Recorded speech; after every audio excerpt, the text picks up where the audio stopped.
Corona virus বেড়ে চলছে। নতুন করে আতঙ্ক ছড়িয়েছে করোনা ভাইরাস। ক্রমশ বেড়ে চলেছে সংক্রমণের সংখ্যা।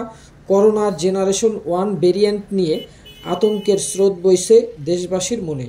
এরই মধ্যে আবারও রূপ বদলেছে এই ভাইরাস।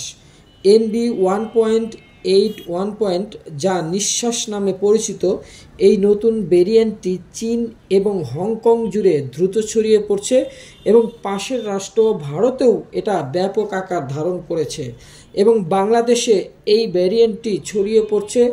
যদি এই স্বাস্থ্যবিধি অর্থাৎ করোনা ভাইরাস নিয়ে স্বাস্থ্য অধিদপ্তর স্বাস্থ্যবিধি জারি করেছে, সেই স্বাস্থ্যবিধি যদি মেনে চলা না হয় তাহলে বেড়ে যাবে করোনা, সেই সঙ্গে হবে লকডাউন, স্কুল কলেজ বন্ধ হবে এবং সেই সঙ্গে পরীক্ষা নিয়ে বিকল্প 9টি চিন্তা আছে, তবে পরীক্ষা বন্ধ হবে কিনা সেটা জানাই নেই।